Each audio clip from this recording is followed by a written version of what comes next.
Everything is bitten by rust, by decay. If the bars on the entrance weren't a clear enough indicator, it is obvious now that this place is a prison. The door scissors open, letting out a blast of warm air. You can quickly duck inside and it seals rapidly behind you. The cramped interior passage glows warmly, but its ragged condition keeps it from feeling cozy. You follow the corridor, ducking beneath hanging wires and loose insulation. This is where you were told you will find Luz, or whatever her real name is. You come out into a communal mess, counters and food preparation units fitted into the walls, cushioned stools and couches scattered around. A couple of contractors are stretched out in the space, one of them snoring loudly in the corner, another sipping from a food packet on a stool. Suddenly, the door on the far side opens out to the cavern, letting in a flurry of ice shards that quickly become scattered orbs of water. You watch the figure as they glide into the warm light of the interior, with their dark hair and bright eyes. And know, this is who you are looking for. Good night, Styx. You meet eyes with hers, and something sparks in that dull and cloying room. It's as if she recognizes you. Sleeper? She looks in a haze, her hair stuck to her forehead with sweat, her eyes still adjusting to the interior. Luz? She nods slowly. You see her scan you, taking in your clothes, the way you hold yourself, your face. For a moment, you feel exposed, aware of your damaged vinyl skin, your industrial markings, your doll-like features. You feel the familiar sense of being objectified, but also something warmer below it, a recognition of what you are. She blinks, exhales, and shakes her head, realizing she is mistaken. Give me a sec, all right? I just finished cutting 100 cubic meters of ice. She pulls back her hood. Haven't seen you down here before. They just contract you or something? The tension drops, but you get the feeling she isn't quite looking at you. She crosses to a food unit and pulls out a packet, slotting it into a warmer. She thumbs it on. First sleeper I've seen in a long while. I gotta figure out this voice, because I've already used like all 4 of my girl voices.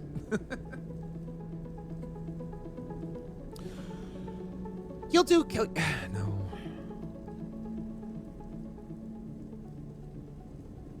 You'll do okay down here. I know you folks are tough and stick with the job. That's good. The rest I can show you once I've eaten. She laughs a little to herself. With your brother. My brother? She pauses, her eyes not leaving the warmer. I think you must have me confused with someone else. We need to talk.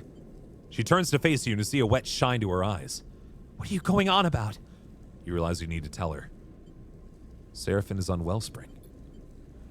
The warmer chimes to let her know the food packet is ready, but she doesn't seem to notice. Seraphine? She takes a ragged breath and steadies herself. Here. Not here, at the cut. She nods and then shakes her head. Well, if he trusts you with his name, then I guess I should trust you with mine. She comes closer. I'm Tala. She smiles a warm smile. Now, where is my idiot brother? I'll take you to him. She laughs nervously. Sorry, this is not what I was expecting on my lunch break. Tala suddenly seems to take on some energy. She glances towards the corridor behind you and the door at its end. I sure hope you have a plan, Sleeper, because they do not want us locked in on contractors getting out. She moves towards the corridor. There's security in the shaft, and then again at the pit head. You must have passed through the checkpoint at the entrance, too. I doubt we can bypass all those. She turns back, grabs her food packet, smiles at you, and shepherds you towards the corridor. You could run a distraction, maybe? Or is Sarah on that already? You're slightly taken aback by her sudden change. We don't actually... A blaring alarm sounds inside the habitation module, loud enough to wake the sleeping contractor with a start. You and Tala exchange glances. Surely this can't be for you. Tala rushes down the corridor and tears open the door at the far end, with you following close behind. The ice scatters, glittering in the interior light. The cavern is in chaos. You see dark-suited Lotic security wrestling with contractors, lit by flashing red alerts. More contractors are coming in through the door in the grill that you entered from, carrying bulky equipment. The equipment is blaring out a voice, Kirk's voice, echoing around the cavern. A look of panic crosses Tala's face.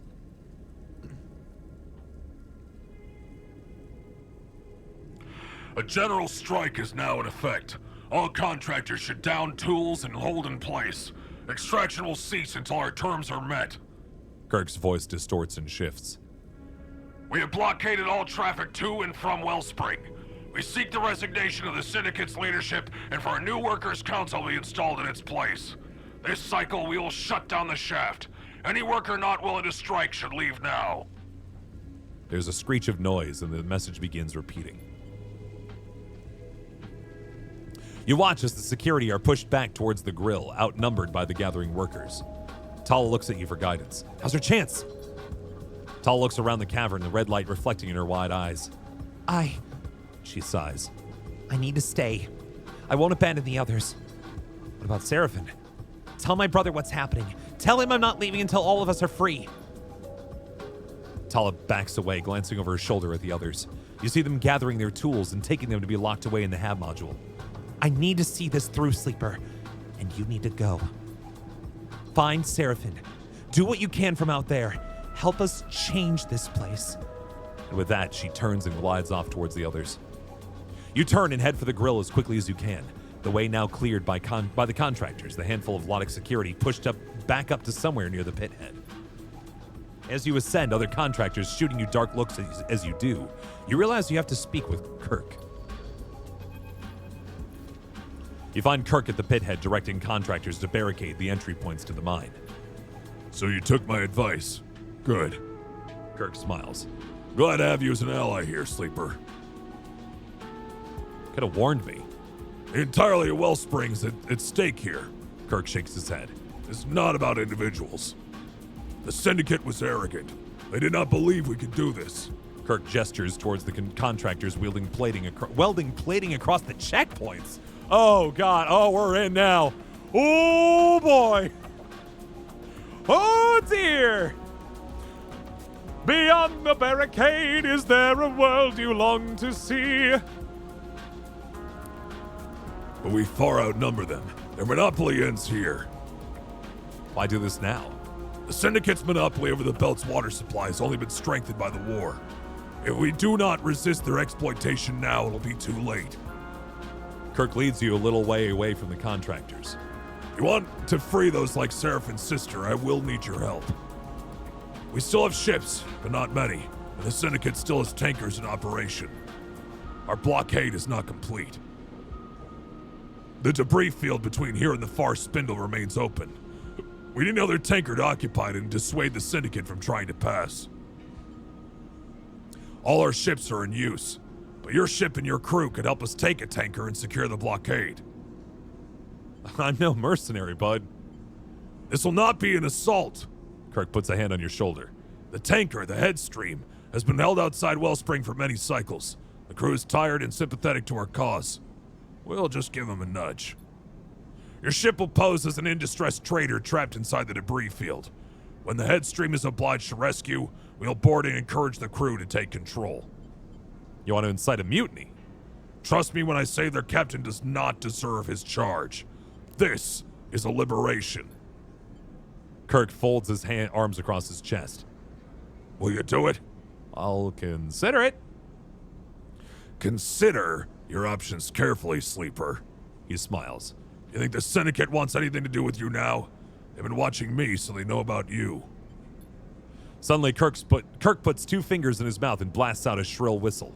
A contractor quickly approaches with a large box, the front marked by screens and dials and the back by loose cables. You'll need this HasNav unit to navigate the debris field.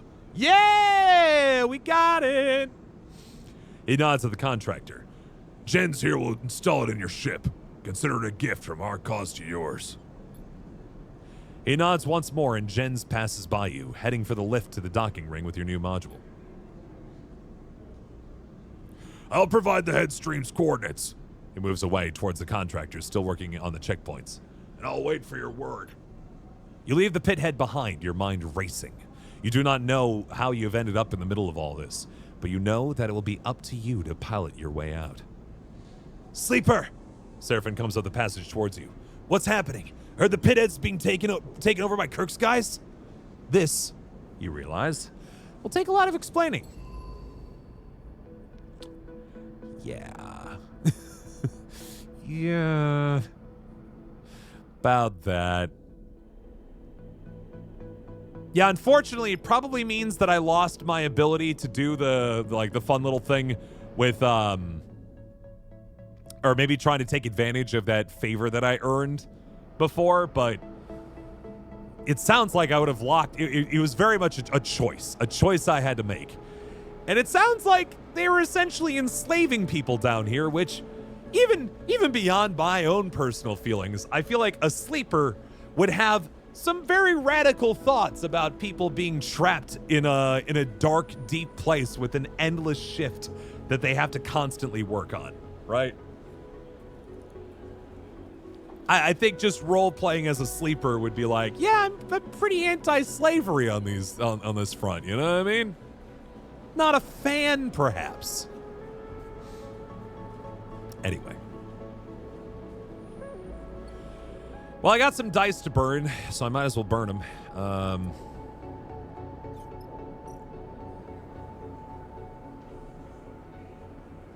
Is Tala from the first game? I don't know.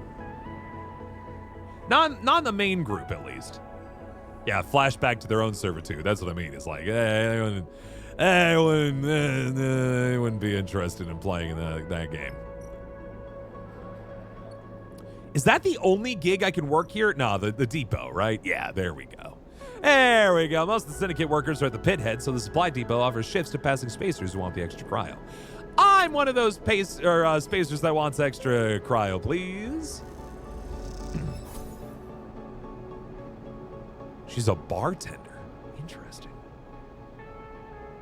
Oh, maybe I did meet her. Yeah, there's a bartender at one of the bars that you hang out at, who makes fun of you because you're hanging out with a bit of a sleazeball. He's not a sleazeball. He's just he really drags you through a lot of stuff before he eventually helps you, and you for not really no pay. But he's got this similar energy here, to be perfectly honest, where he's like, I don't like how the heads of state are treating the people below them, and I want to do everything I can to make sure that they hear that. So yeah, let's keep working. Let's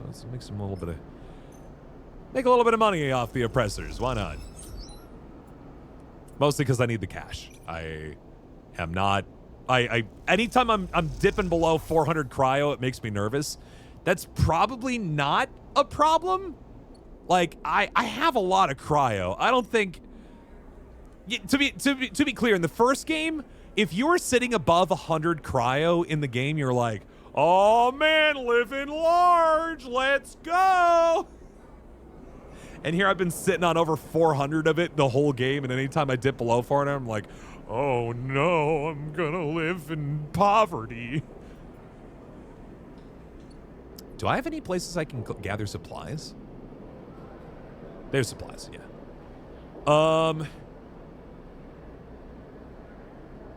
Yeah, without the welding people in place. Well, they're not, to be clear, they're not welding people in place. They are welding doors shut so that, the place that where all the frozen water comes from, which is the whole purpose of this place, cannot be accessed by the corporate overlords. That's the whole game here. Yes, they're kind of sealing themselves in, which isn't ideal supplies-wise, but also means that they have a lot of leverage, because otherwise, if their demands aren't met, either they kill them all and start over with a fresh batch of people, or they have to meet their demands, or nobody in this whole system gets any more fresh water and everyone dies. So, it's good leverage to have, but you have to, it's a very much risk it for the biscuit kind of space here that we find ourselves in. Death. I'm gonna toss one more set of supplies. I think 3 out of 5 is gonna do fine. I'm gonna keep scavenging fuel because I think that's more valuable to me presently.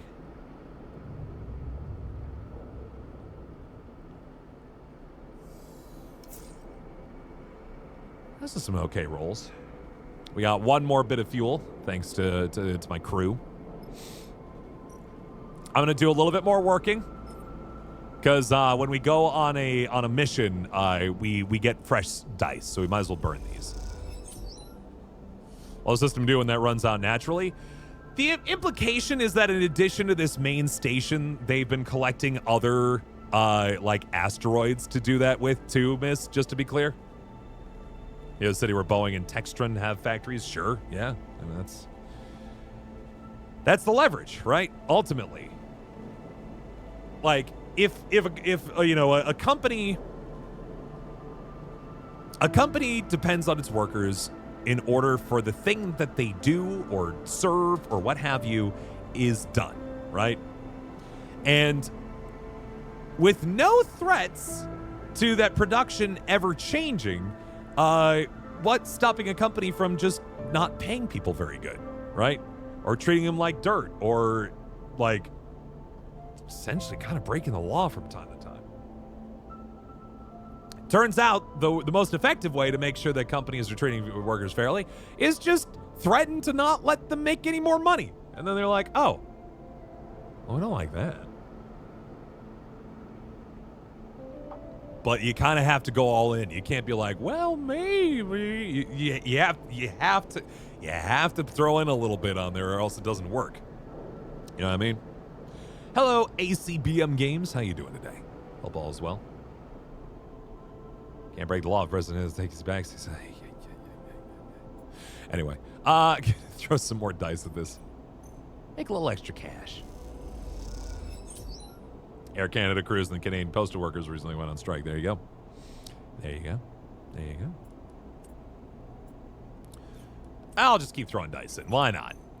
Why not go for broke? Yeah, a little extra cash here. See what's... Oh, that's why. You managed to damage a shipment and this depot supervisor says you are lucky they don't make you pay for it. All right, that oofed some of my energy there, but I don't care. And I got a positive outcome. You managed an efficient shift, and the supervisor throws you a few extra cryo for a job well done. Turn that around. See? That supervisor believed in me, and everything was A-okay. That said, I am kind of a scab when I work on these, so what am I doing? That's okay. It's all for the cause, comrade. Let's go do this thing that we have to go do. I was gonna say this feels risky. That stream's holding the debris field on Syndicate orders. Kirk believes it is the perfect target for a mutiny if your crew can get on board and inspire one. Oh boy, they have to understand I'm not good at confrontation. Hopefully this goes okay. Okay, so I have to bring him on, but I think he's got engage as one of his skills, so that's good. I need that. I'll bring Bliss along for the ride, too. I don't know if Junie's in for this or not.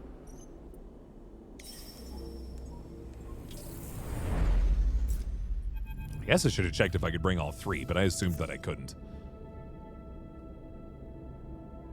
Hold on.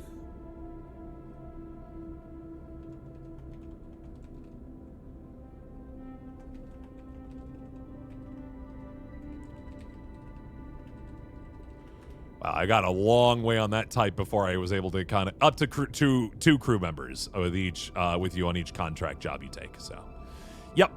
I just assumed the UI doesn't seem to be built for more than 2. So, and I think they pushed, Seraphin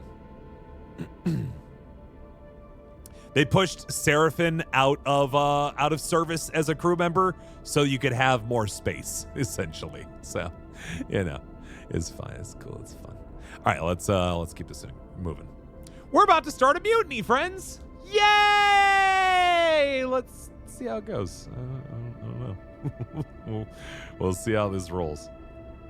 The headstream looms large in the cockpit windows as it comes to a stop. I can't believe you talked me into this, Seraphin sighs. This is not a good plan. Convincing Seraphin to take Kirk out to this Lotic freighter wasn't exactly easy, but with the pithead on lockdown, there really weren't any other options. Can you save? No. This is not that kind of game. Which I love and hate, but also love. Because this is a game that auto-saves as you go, and that's the only way to save without just quitting the game. The whole gig is you are beholden to the choices you make, and you cannot alter course. And but see, that for me, that's like, oh, it's so tasty, it's so juicy, because now I have to continue onward, like a good, D&D game. You gotta roll with the punches. That stress. It's beautiful. It's beautiful because it doesn't affect my actual life at all. Plenty of stress there. I like it in here. Hey, Sarah Lullaby, how you doing? A voice crackles over Seraphine's terminal, loud enough to hear, but quiet enough that you can't pick out what's being said.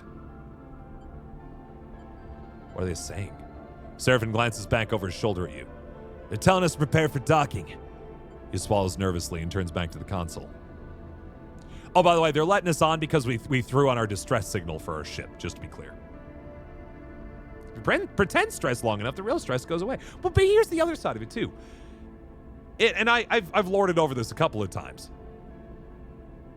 If you, in the things that you enjoy outside of real life, if you allow yourself to get a little bit stressed out by that, in a space that you can then probably have the tools to then solve that stress, it will build a resiliency that allows you to apply that back to the real world. You know what I mean?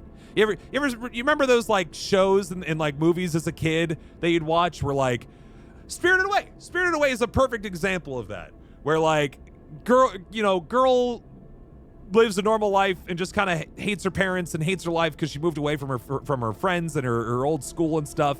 And then she goes on this harrowing journey that is mystical, magical, and may have not even actually happened. But she, through all those lessons, learned so much about how to hold herself and respect herself and to sway the world in the way that she needs to, that by the time she's out, she's like, I don't care anymore. I took on a dragon. What are you gonna, bully in school? I named a dragon and he flew me over a beautiful river. You can't stop me. That's how I feel about sometimes about playing video games with difficult choices, right? You can apply them back to your own ability. Anyway, nice pack jacket. Thank you. Not that it did us any good this year. Good. Keep him talking. You look behind you to see Kirk floating by the doorway. Seraphine flicks the comm switch and begins speaking to the Lotic ship, thanking them for responding to the distress signal, trying his best to play the part of the nervous trader suffering an engine failure in the debris field. Kirk jerks his head for you to follow him into the corridor, and you unclip from your seat and float out behind him. If it's okay with you, I'm going to play the captain on this one. His flat stare suggests he isn't asking for permission. Fine by me. Kirk nods. I appreciate it. Yeah, because he apparently has been contacting these people so far, and I have not. And he convinced a bunch of people to throw a whole strike down on the station, so I'm not going to trust my own, negotiations. Just play games instead of going to therapy and get stressed with them too. Whee! Or do both. Just saying, do both. I'm telling you, these books, these audiobooks I've been doing have talk about this exact situation. Even more so, play these games and then discuss those games with your therapist and the different situations they put yourself in, so that you could then work on analogizing the sort of solutions to the problems that you run into in the games and how those could apply to your real world. Just saying. Fording both. I know. Let me tell you how this is going to go. He starts moving towards the airlock, and you follow as he talks. The head stream has been holding here cycle after cycle while Wellspring tried to quash our little rebellion. He smiles at the idea. Now the blockade is in effect, they know they have to hold out for longer still, while the messages from Lotic operations get less and less frequent. He stops by the lockers, swapping his Lotic uniform for an old flight jacket. This is a ship full of tired, unhappy, unpaid, and undurfed workers. Oh. and underfed workers.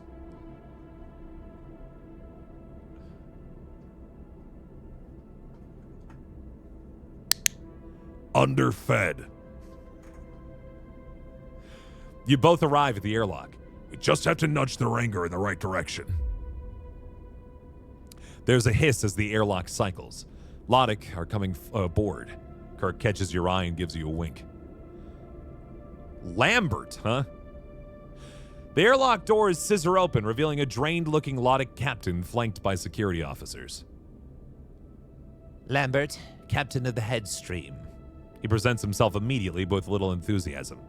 We've been in communication with your pilot and are docking as requested to provide support. He looks between you and Kirk, his eyes lingering on you a little too long. No doubts, taking in the strange vinyl skin, dark glowing eyes, and doll-like face of your frame. Hate to be undurfed. He directs his attention to Kirk. How fares your crew? Thank you, Captain. You notice the immediate change in Kirk, his deflated posture and softer speech.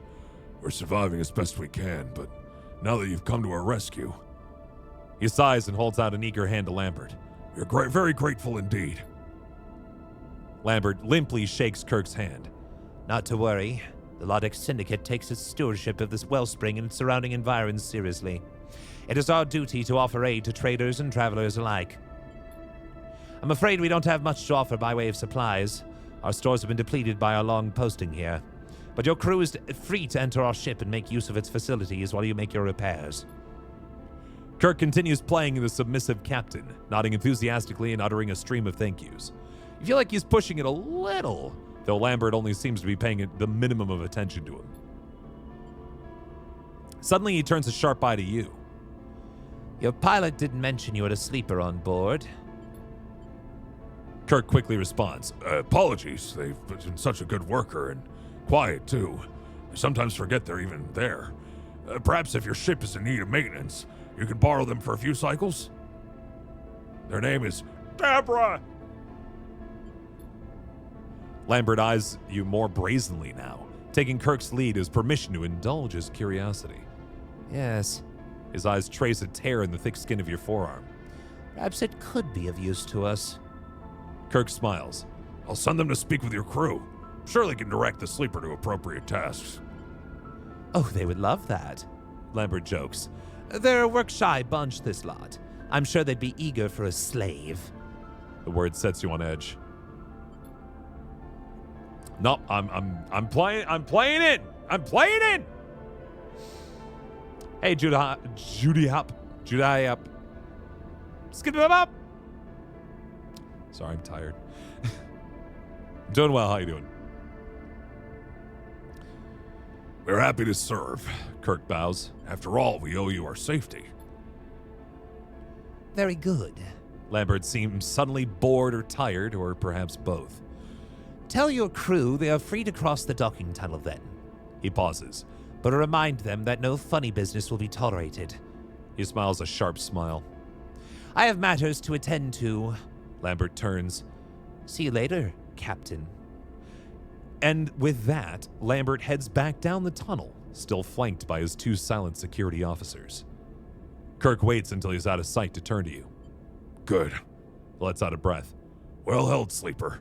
I thought from the look in your eye that you were going to knock him out. He chuckles. I know the job. Glad to hear it. Kirk stares down the corridor. Because this dickhead won't hesitate to cut us loose in the debris field if we push him. Trust me. Kirk squeezes your shoulder. Shall we go meet his crew? See what their opinions are on Lodic's administration? He smiles broadly. With a captain like that, I doubt they'd be very positive.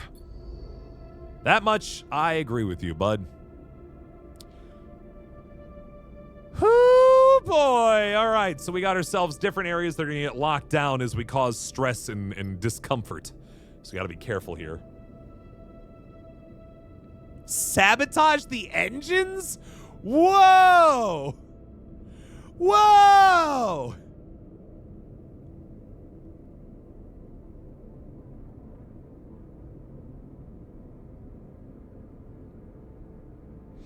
Criticize contracts. Engine room crews are always the worst paid. A little bit of contract discussions to spread discontent. Way to watch some improv. Whoa, Cunning. Where you going watching? What's the crew? What's the game? What's the play? Debate Wellspring. Situation on the Wellspring is untenable. You just need to get the nav text to realize that on their own. Falsified data. False data in the system will lead to frustration and mistakes in the bridge text if you can plant it without being seen. And then payload ops. Discuss the war or tamper with the payloads. Leaking payload means the cargo crew will be on edge all cycle. Just don't get caught messing with the tanks. Interesting. Interesting. Oh, the dropout crew. Oh, that'll be cool. Have fun. We didn't get great rolls out here, I'm going to say. I got to be real careful about this because I feel like we're playing a real tight and sketchy game here, and I'm a little bit nervous at the prospect of causing too much trouble out here. Let's play around here. Yeah, so it's really do or die on each of these. So over here, danger usually means that positive outcomes are going to be very positive. That's something I always remember with stuff like this. So that's good. The gig here is trying to figure out where I'm best useful. I think I could probably get to the engine room and start just sabotaging the engines and see how that goes. Let's do it!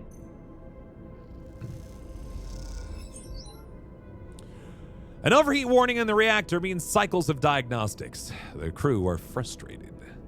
Yeah.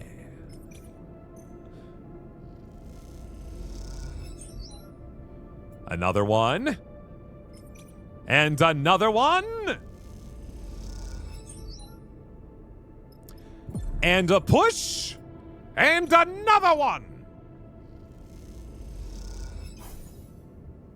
Uh-oh. Uh-oh. Leaky feed lines means lots of repairs, but the crew are suspicious. Uh-oh. Hold on, there's a crisis. The Headstream crew has started sending updates on the growing tensions to Wellspring. This is trouble. I'm gonna burn dice on this and see if I can get this going. Neutral comms cut. Okay. We're gonna see if we can throw that in and fix this. Oh boy. Oh boy.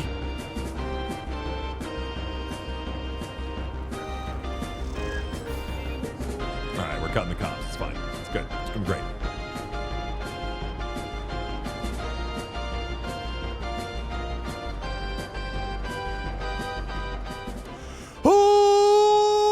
Welcome, Raiders. How you doing on this fine Thursday evening? Good evening. Welcome, friends. My name is Shadow Temple. Welcome to Citizen Sleeper 2. This is definitely my favorite game of 2025 so far. Obviously, there's a lot of 2025 left to have, but I'm having a wonderful time with it, and I'm so excited to have all of you here. Friends over at Ross's channel, what was going on over there? What was good boy Ross doing on over there? What was the stream like? What was going on? What was your favorite part of that there stream? Friends who are not already aware, Ross, I met at VidCon this past year, fellow AF crew actor, and very cool squirrel streamer. You should definitely go check out his channel, please, and thank you. I'm a variety streamer here on Twitch, friends. I, as I mentioned, also do voice for AFMAU stuff. I am the voice of Minor Demons Pierce, but also everyday strange, slightly Bronxian Pierce as well. It's fun. It's good. Chili dogs on plate up, getting the rust off the griddle. Oh boy. Oh boy. Briss and I were doing a fish-based run recently over like a long weekend, and yeah, talk about getting the rust off the griddle. Trying to remember how all that works again was a lot of fun. But yeah. Anyway, welcome to Citizen Sleeper 2. We are covertly trying to start a mutiny aboard this large water tanker ship. If we can successfully do so, we can use it to help this cause of a strike against this evil water selling corporation who is trapped a bunch of workers in an endless, not only contract, but an endless shift. of mining and extracting frozen water from this asteroid. I'm talking they are literally barred in. They do not get breaks. They do not get they don't get any sleep. They just have to keep working forever. And we've decided that that's no bueno. And so we're teaming up with Kirk here, the leader of the strike, to try and convince the crew of this tanker here to rebel against their captain and allow us to take over the ship so we can use it as a further part of the blockade to prevent any work from happening until the company agrees to better terms and essentially stops enslaving people. How it works is a lot like a tabletop RPG. At the beginning of each cycle, we get a new set of dice up here, and we can then apply it to doing different actions in the game. All I've got left here is a 1, which is not what I want. So I'm not going to use it there because it wouldn't be very useful to me. It's D6 dice, with 6 being the highest possible success and 1 being the lowest possible success, as you could imagine. I'm going to take one of Kirk's dice here and throw it in the engage here, and we're going to see if he can criticize some contracts and convince some people that bad things are happening. I got a neutral outcome from that, which is fine. The mention of contracts draws complaints from a few of the crew. It's a start.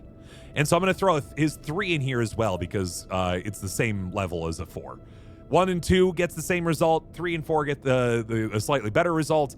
A 5 gets an almost guaranteed not a bad result. And a 6 is a critical success. So I'm going to see if I can get a little extra discontent here without... Oh, no!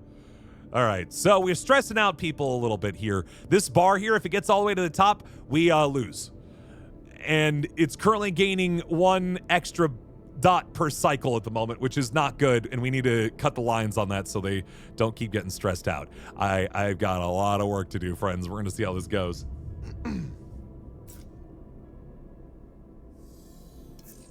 New dice. Okay, we need to put out this crisis ASAP. Bliss, throw that dice in there. Let's cut the lines. So they can't talk to people outside of the ship, and we stop getting into so much trouble. Let's keep cutting.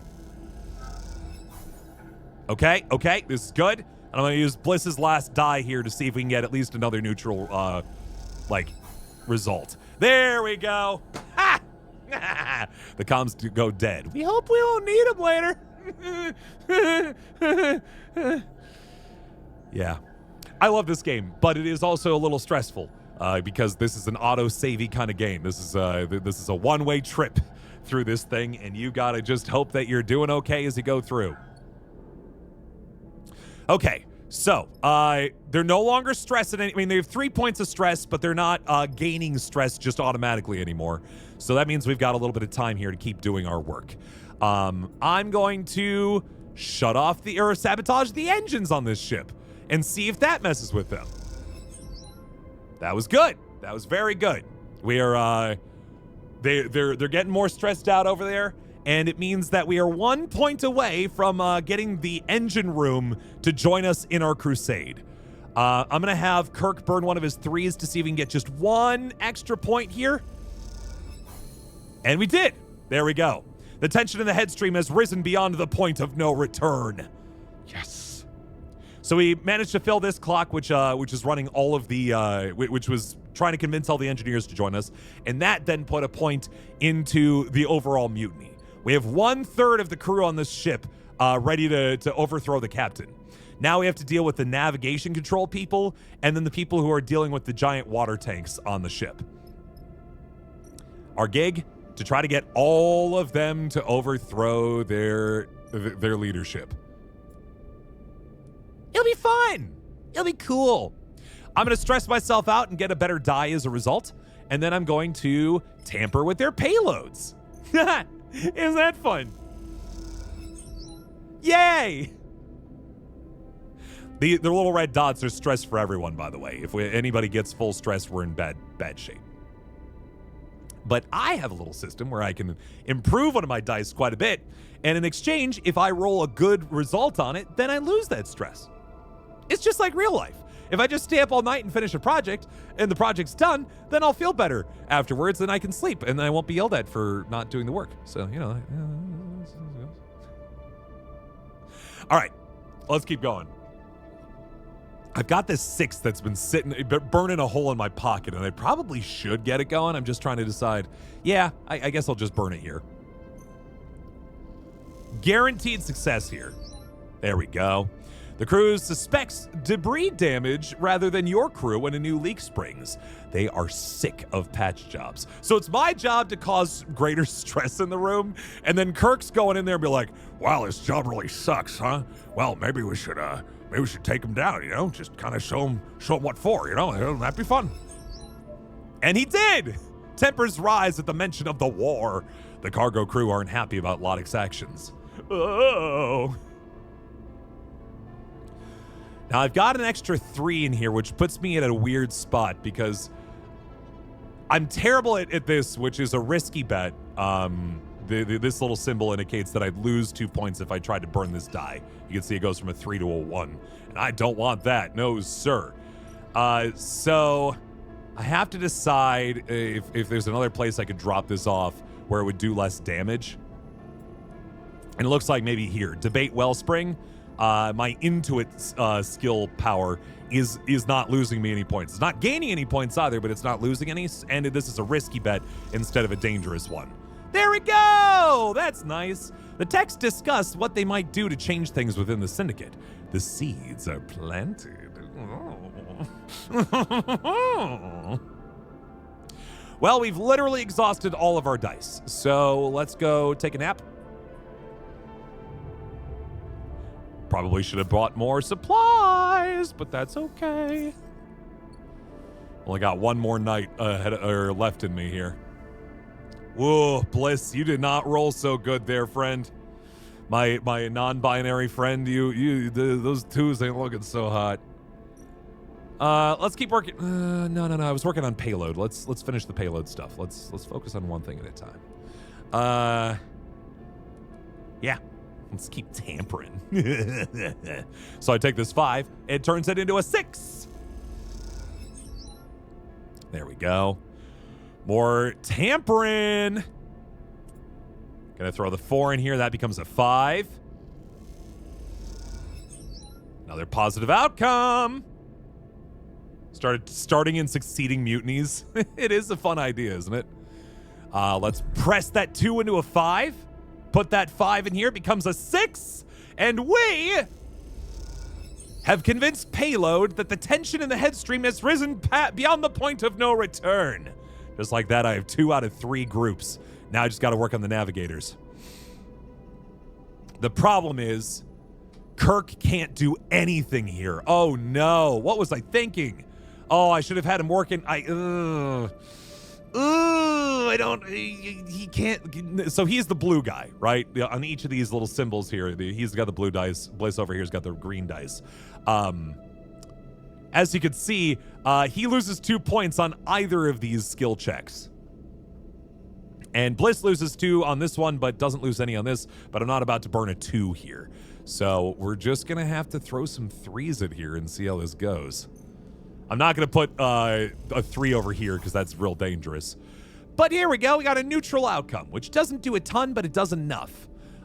Many of the techs have friends trapped in a lot of contracts. They discuss how unfair they are. Just going to keep sowing them seeds, friends. Sowing them seeds. Also, another neutral outcome. This is slow going, but it means that we haven't caused any greater suspicion. So even when we run out of supplies, I think we can still kind of carry on for a little bit. The idea being that we only have to eat a certain number of times, like within cycles. So I've never run out of supplies before, but I think we'll be okay for another couple rounds. I think I'll go down to like energy deprivation after that. Supplies empty. Oh, it adds stress and crew stress. Okay, so that's how that works. Good to know. Good to know. All right, Bliss can help out with this. So let's get Bliss in there a couple times. Neutral. We're just going to have to make this work. Just have to make this work and make it happen soon. We're halfway there, friends. Oh, living on a prayer. So that 6 was a guaranteed good result, so I dropped it in there. Glitches in the navigation system mean extra work for the techs. They grumble as they fix the system. How we got on, I think that because this happened after, or before the raid came in. How we convinced them to even let us on the ship in the first place is we pretended that our ship is busted, and they let us onto the ship while we were fixing our currently broken ship. And so that's why we're just allowed to kind of wander around and cause mayhem and trouble. So, you know, it's fun. It's cool. I'm gonna some reckless abandon here, friends. I've got some 5s I can burn, and I think it's worth it. Positive. If I got one more positive, guys, would be set. I want to play this game more and more as we watch this. And what's cool about it too is that where I am right now, you could have an entirely different crew, an entirely different idea of where you're coming from, and you could have sided with the corporation instead of the strikers here, if that is more your inclination. So, pretty fun, pretty cool. Just saying. Yeah! Friends, I have snuck my way through. Kirk rushes into the bay as you are crossing. It's all kicking off, Sleeper. A wild glee in his eyes. Lambert's lost control. He guides you through the headstream, a ship you have become surprisingly familiar with over the past few cycles. Perhaps it is the influence of getting to know the crew and their complaints around Lambert and the Syndicate, but its twisting corridors, thick pipes, and cold metal have taken on an oppressive feel, cycle by cycle, hour by hour.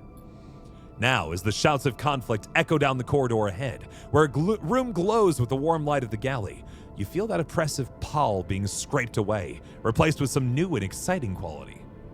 Enough! Lambert's shout echoes like a shot as you enter the crowded galley. From what you can tell, more than half the crew have crowded into the space and are clumped around, some perched on the side units. I order you to return to your stations! Lambert floats slightly above the crowd, his hands held up in a gesture of futile calming or nervous surrender. You see him glance over his shoulder, and tracing his view, you see security officers tensely gathered at the back of the room. Warn Kirk. You turn to Kirk, ready to indicate amassed security, but you're met with a wide smile that makes you pause. Kirk's been doing his work, hasn't he? Just wait. Kirk winks, and you turn to see the security moving through the crowd. If you will not retreat willingly, I will have no other choice than to use force. Lambert's voice breaks with anger. Disperse!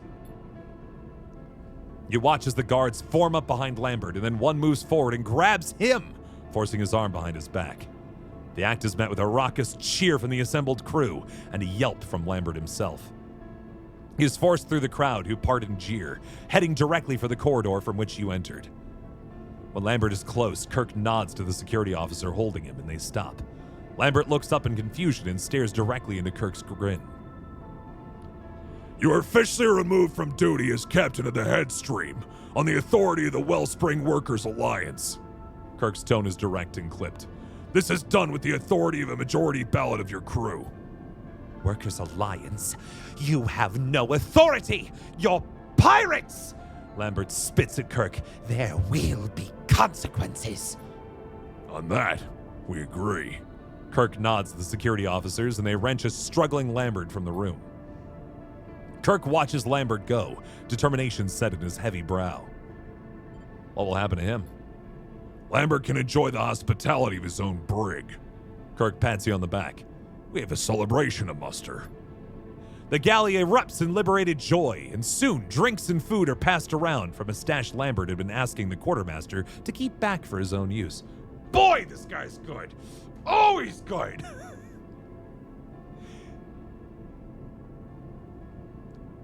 This is working. You settle on a counter and look on as the crew celebrates. You watch as Kirk moves effortlessly through the room, giving and receiving thanks in equal measure. Despite his intimidating appearance, you see in him something softer coming to the surface. something reserved for those he has struggled alongside. Fresh allies are old friends to him.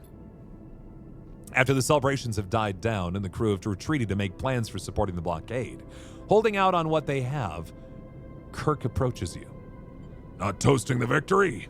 He offers you a transparent bag of ship-brewed moonshine. To the crew of the Headstream, Kirk smiles. To our comrades. I think it's time we return to Wellspring. He looks off towards the last crew members leaving the room. We've done our job. You don't want to stay? This is their ship. He sighs. I need to return to our council. You suddenly notice how exhausted Kirk looks, his eyes dark and hooded. He looks down towards the scuffed floor. What is your goal? The freedom of all workers in the belt to benefit from their labor? He laughs weakly. You know, the usual. It's not what's on my mind, though. He looks around the room. Thinking about the retaliation Lodic is about to visit on the good people of this crew. He sighs a heavy sigh. Kirk takes a deep breath and lets it out slow. The struggle goes on. He pushes off from the counter and heads towards the docking bridge. You take a moment before you follow, your mind drifting to the crew and the struggle they have ahead. As you do, a small and perhaps unfair part of you thinks, well, that's life on the belt. We inspire a peaceful mutiny on the Headstream. Let's get out of here. Ain't nothing left for us there. The cut thrums with tension. The steaming city and its brash inhabitants have quietened? Not to silence, but to a low rumble of conversation. The blockade is holding. The syndicate is waning, and everywhere there are plans to be made. You and Seraphim float idly in Chasm Row, many stories deep in this wound in Wellspring's side, waiting on Kirk not far from the first place you met. A meeting Seraphim still has lingering bruises from. Kirk is inside somewhere, and like every other Lodic contractor, he is making plans. Even before you arrived in Wellspring, he had hijacked the rig's transmitter to speak with his fellow conspirators and make arrangements for his arrival. Watching Kirk's plot unfold made you realize that, despite your involvement, in the end you're just a subsidiary part of this struggle, a chaotic outside actor with effect, but no real influence. Thank you for the follow, by the way, appreciate it. Now, waiting for Kirk's return, you feel a little solace in that. You aren't ready to be dragged into another struggle, not yet. You still have your freedom to win, and looking at Seraphim next to you, you know that he does too. All right, we're on. Kirk comes out of a passage nearby, nodding to the two of you to follow. He leads you both into the Rhyme Market passageways, this time not to the steaming market hall that lies beneath the deepest streets, but to a cramped room, walled with pipes and rusted panels. Just a little longer. He nods to you both. Hold here. He exchanges a serious look with you before pushing off and gliding back out of the room. You watch Kirk go, your relationship having settled into a quiet and mutual respect. His eyes are on bigger things now, workers' councils and contract negotiations, and you know that. Thanks for the fundraising campaign, just chiming for the right. Oh, yeah, of course, yeah. That is a holdover from our Partnerversary stream we did last, was it just last? No, it was 2 weeks ago, Saturday, where we spent 15 hours streaming on the front page of Twitch and stuff, and that was super fun, and we were also raising money for the Transgender Law Center, which is still open, by the way. If people want to make donations there, of course, you can hit the link in the chat there. Here in the U.S., I mean, you know, regardless of where you are, but especially here in the U.S., things are extraordinarily perilous for our transgender friends, and I think now more than ever is it so very important to make sure that you're checking in with them to make sure they're okay, but also taking opportunities where you can to let people know that the way they're being treated is not okay, and that legal precedents need to be set to ensure that people are treated in an equal manner in this country. And that there are already those lawsuits pending in court, being settled as we speak. And groups like the Transgender Law Center and Lambda Legal are at the head of those conversations happening right now. And most, pro bono cases. These are people who are working to make sure that we as a society don't just erase an entire group of people, a very vulnerable group of people. And so, yeah. If you can donate anything, that'd be super awesome. Yeah, we raised over $1,600 during that stream. It was really fun. Anyway, thank you for the follow, by the way. Appreciate it. You watch Kirk go, your relationship having settled into a quiet and mutual respect. His eyes are on bigger things. Oh, you already said that. Perhaps one cycle ahead, you will find a moment to drink together once again. Drink together once again, and discuss everything that has happened. For now, Kirk has other things on his mind. Seraphin settles again. You shoot him a look, but his focus is elsewhere. His eyes glazed over. You fold your arms and wait. A little bit of note, by the way, for those raiders coming in. Seraphin here is our best bud. The two of us broke the shackles that were laid upon us by a gang leader who was forcing us into labor at another station. We managed to escape that particular gang leader's clutches, but he is still searching for us in space as we speak. And so the two of us have kind of tried to keep ourselves going on this tiny little ship floating through space, gathering friends and neighbors and trying to kind of survive best we can.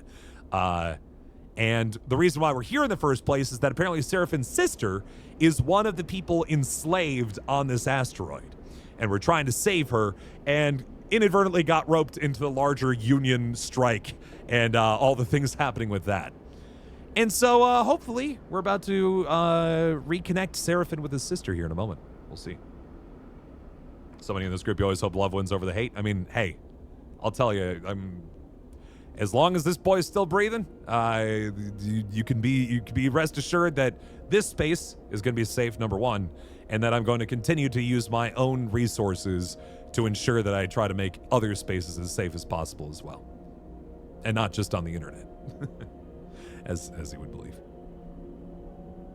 Seraphin's, yeah, okay. Sorry, I keep getting on side tangents and then I forget that I've already read sections. There she is! Sarah?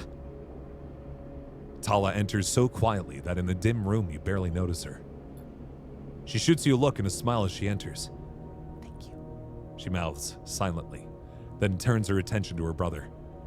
Tala. Seraphin says her name like a sigh, like an exhale. He's shaking his head, his eyes already shining with uncontrollable emotion. She rushes across the room, flying into Seraphin at speed. They embrace, softly spinning in the dust and dark, their fingers dug into each other's backs. They separate, and a couple of pristine spheres of briny tears spinning away through the air as they do.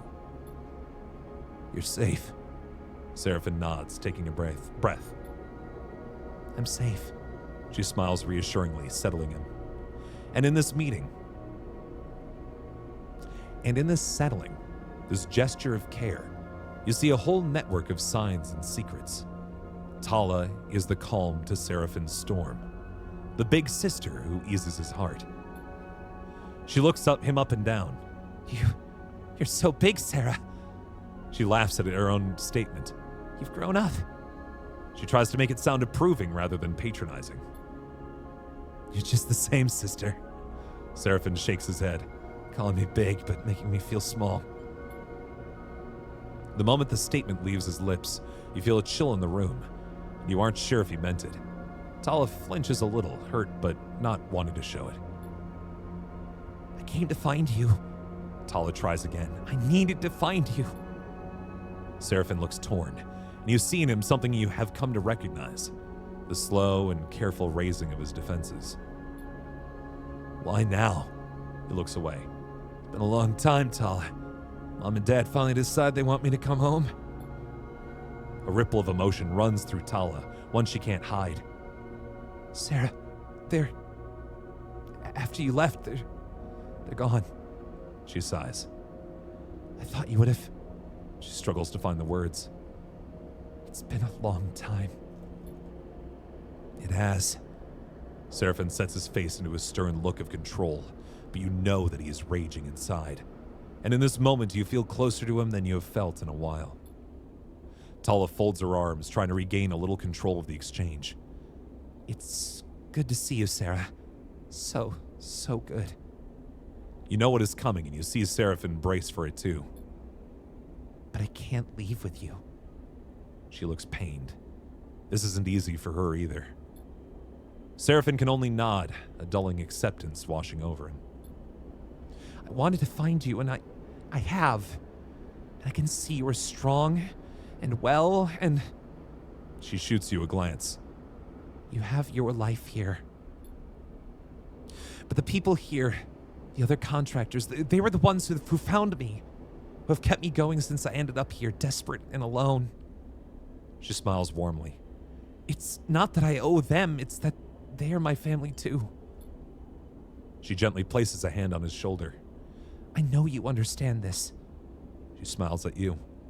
We all find our families out here. Seraphine smiles a rare smile, his eyes wet. We do, sister. He embraces her again. They separate, and Tala turns her attention to you. I know you will take care of my brother, Sleeper. She smiles.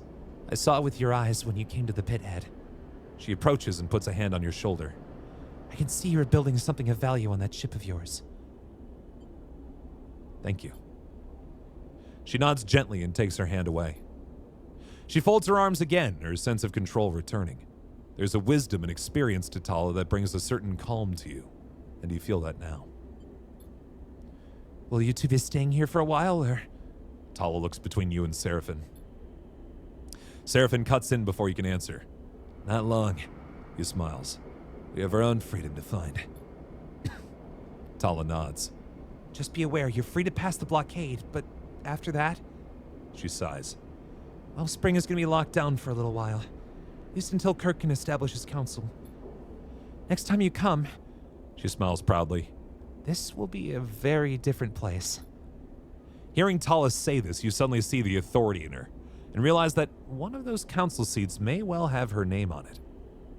You look between the two of them and realize they have years to catch up on, and they'd probably rather do that without you watching. You nod to them and slip out of the room, a lilting conversation starting up the moment you leave.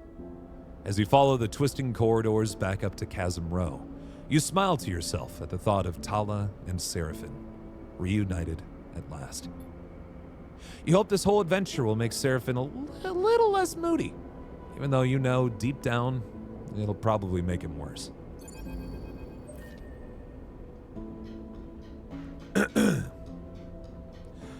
Later in the cycle, Seraphine quietly comes back to the rig. He immediately settles himself in the cockpit and starts running diagnostics on the engines. He looks up as you enter and shoots you a smile. Good to see you up here, Sleeper. Getting ready to head out. How you doing? I'm good, Sleeper. Really good. He flicks a sequence of switches. Sleeper! Seraphine turns to face you. Thank you. He smiles. I appreciate you bringing us all the way out here. I won't forget it. Will Tala be okay? She's found a place here, and I'm really happy for her. He looks away out of the cockpit windows at Wellspring. She always was the responsible one, and I was always the one running away. I guess some things never change. Seraphine quietly watches the diagnostics complete, a subtle smile on his lips. One thing is for sure. We've been here too long. Seraphine meets your eye. We've been seen by too many people. Wellspring may be far out of Utsubo territory, but I'm sure Lane will find a way to reach his nasty claws out here, given enough time. Let's not give him the chance. Hey, guys? Bliss's voice echoes up the passage into the cockpit. They lean in the door, looking between the two of you. 2 contractors just dumped a load of fuel outside our ship. Said it was a gift. You and Seraphine look at each other. Gotta be Kirk. Seraphine gets up. It's either a thank you or his way of telling us to get going. Seraphine kicks off and glides out of the cockpit. Hey, so... Bliss smiles. Well, you two have been busy. So have I. Been looking at the rig's drive, and I reckon it's due an upgrade. We'll need engine components. Quite a few, so keep an eye out. Bliss shrugs. Shipyards tend to be a good place to look. Shipyards, got it. Right. Bliss sighs. Better go help Seraphim with that fuel. As Bliss leaves the cockpit, you find yourself lost in thought, considering your next step while the icy expanse of Wellspring glitters below. You are free to leave Wellspring. You now have a HasNav unit installed and can freely travel through the debris fields on the belt map. Yeah! But we desperately need food. My God, we're out of food. We are starving! Thankfully, I've got some cash. Let's go ahead and eat for ourselves here for a moment, and then I need to buy some supplies. I think that was, what, over in the chasm row? Yeah, I'm just gonna load up. Get them all! We're gonna finish up our work here, and then probably fly into space and call it there, friends. Yeah, so the gameplay is kind of split into two categories. There's the going on contract jobs, which was like getting that ship to get into a mutiny, and then there's like hub time, where you're just kind of hanging out here and making friends in a main space like this. And yeah, whenever you fly off, you reset dice. So it doesn't make sense for us to leave, especially when we look at this set of dice. That is a nice, pretty set. So we're gonna take a little bit of time and do a little workout here and get just a little extra cash, a little spending money, you know, as we can make sure we buy some. We could buy some ho-ohs and some not ho-ohs, ho-hos. We can buy snacks and Red Bull on the way back. That's what I'm trying to say. Let's just work the depot shift and make some money. There we go. Pretty much all these dice will be good enough to make us some good snacks, so let's go. You enjoying what you've seen so far? This game is filled to the brim with awesome little stories. And this is, by the way, the second game in the series. The original Citizen Sleeper is also like this, but instead of being on your like spaceship and flying from station to station, you're just on one giant station, and you're kind of letting your life unfold that way. Both are fantastic. Both are really great at something that I really enjoy in a good gripping RPG. Is some instigating thing that immediately catapults you into the game. For like Baldur's Gate 3. Everybody's got a brain worm now, and you really don't want those brain worms anymore. That's a great hook. It's like, all right, we got to figure out how we can get the brain out of, or get the worm out of our brain. That seems like a good idea. In this game, or in the first game, you were evading capture by the owners of your body. You are a robot in this series, escaping a corporation who used you for slave labor. And the central premise of the first game is figuring out how to live long enough to not get captured by the corporation that's trying to hunt you down. And so, yeah, that's a great hook to start off. You're like, all right, off I go. This is what I'm gonna do. And in this game, it was you and Seraphim escaping the clutches of Vane, a powerful leader of a gang back on the dark side. You managed to get away from and then fly in your own little ship. And we were jumping from station to station trying to avoid his goons and himself while trying to uncover more about our world. And it's just like, yeah, it's right there. It's right there. And you're already hooked in, and you're like, you make friends, you build up relationships, you make enough money so you don't die. It's all just very excellent. You mentioned that you need engine components out there, by the way. The rig engine. Do we have, I need 8. Oh, I don't quite have 8. I have 5. But it would be nice to be able to upgrade that engine, so I'll just have to keep an eye out for that. Nothing here that I'd be able to buy engine components, right? Make enough money so you don't die. Sounds a lot like, yeah, well, yeah. No, the closest thing I can come to it, especially on the first game, is the life of like a refugee or like immigrant coming into a new country and trying their darndest just to stay alive. Kind of that energy there. And then also, turns out the people who made you in the first game built in a failsafe that just in case one of their sleepers, so-called, manages to escape the clutches of the corporation. It is a chemical imbalance inside of your body that if you don't get constant treatment from this like medication that only the company makes, your body falls apart over time. And so in addition to trying to just survive long enough to have shelter, to have food, to have water, you also constantly have to be buying and schlepping up illicit like drugs or medicines, I guess would be more appropriate, to keep your body together long enough so you can do more labor to earn enough money to buy the medicine you need to keep your body put together still. Ain't that fun? If that doesn't sound fun to you, that's fine. I, for some reason, am a weird gremlin who enjoys games like that, where it treats me to a world that maybe somewhat like our own, but allows me to step into the shoes of somebody else. That's really what I enjoy more than anything else. Okay, I think it's time to get out of here. Subcategory of drugs. So drugs is correct, but if you just say drugs, it kind of feels like it has a different connotation. You know what I mean?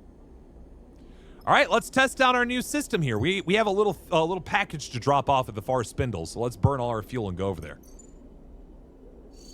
Hold on, there's nothing else in the belt over here, right? It's just all ice fields from there. Sure.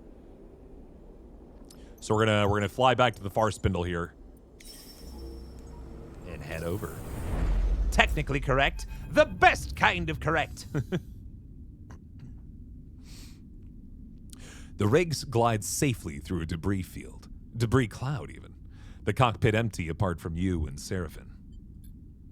So, Sleeper, I've been thinking. Seraphim gives you a sly look over his shoulder. I've been thinking, I'm sick of running. Me too. I mean, if we even want to keep going the way we have been, we've run out of belt. Beyond Wellspring, it's mostly rocks and emaciated scavengers, and well, I'm a city boy at heart. But not only that, Seraphim meets your eye. We're building something here, Sleeper. The crew, the ship. He smiles. Hell, we just got this HasNav suite for free. He thumps the new unit on top of his flight console. What I'm asking is, how do you feel about taking Lane on? You want to go with war with Utsubo? Not war, he smiles, but something else. You've seen what's happening in Wellspring, what Tala's doing? He shakes his head. Kirk is a fool, but he's onto something. Get on the inside, organize, undermine. That I can get on board with. You've changed. Seraphim shrugs. Maybe I have. He winks. Maybe I'm just bored of hiding out on the edge of everything. Just think about it, Sleeper. We find a way back on a dark side quietly. We make some connections. We start something running. He turns back to his console. Be one hell of a thing. Utsubo are ruthless. The way they run Darkside, there's got to be plenty of people fed up with them. Seraphim shrugs. And they've gotten worse under Lane. Worse since they pushed the other gangs out. You smile and shake your head at how fast Seraphim can bounce back when he wants to. And as you do, you can't help but consider his plan. Look, maybe it's crazy, but we need a safe harbor either way. I've got a connection in the scatter yards. He'll tuck us away, keep us quiet from everyone. You see Seraphim has his coin in his hand, and is turning it over between his fingers as he speaks. If we want, maybe he can help us get into Darkside. But even if we don't, it's a good place to rest up and make a plan. He turns back to the controls to deal with a rapid beep from the new HasNav unit. The scatter yards. You've heard of them. They have a reputation as a fiercely independent set of shipyards just starward of Darkside, a hiding place right under Lane's nose. If you got things to do elsewhere first, go ahead. But the moment we're back in the wash, Lane will be looking out for us. Seraphim turns his focus back to piloting the ship. As you watch debris flit past the ship, you turn your focus to what's ahead.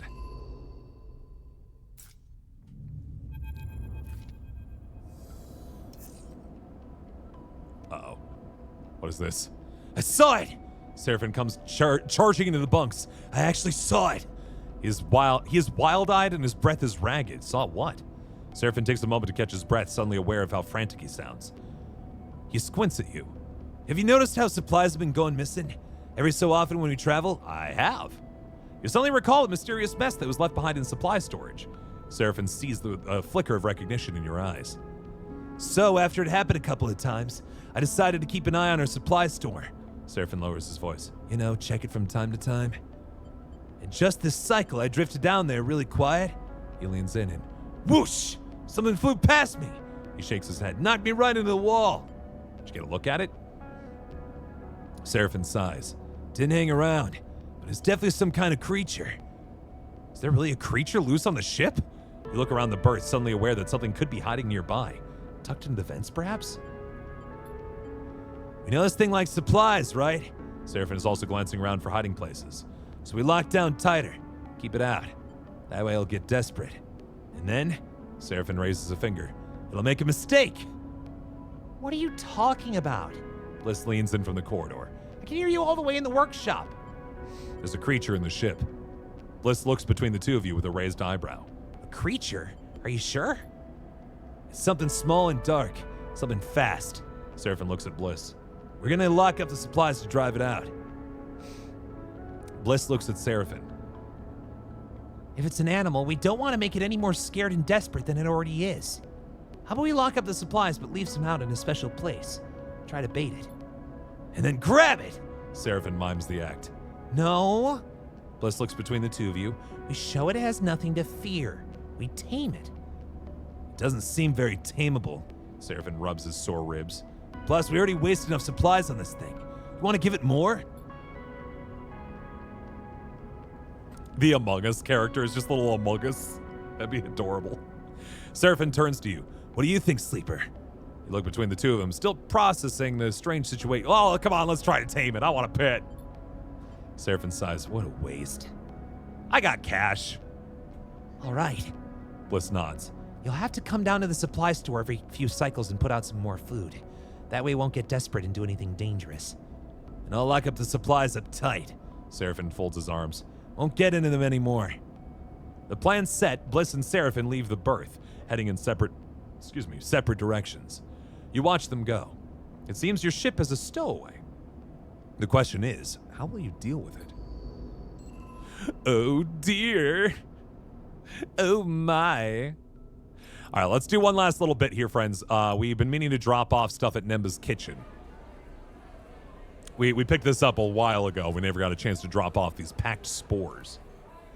Nemba's place is as busy as ever. You're sure he'll be happy to finally get his spores.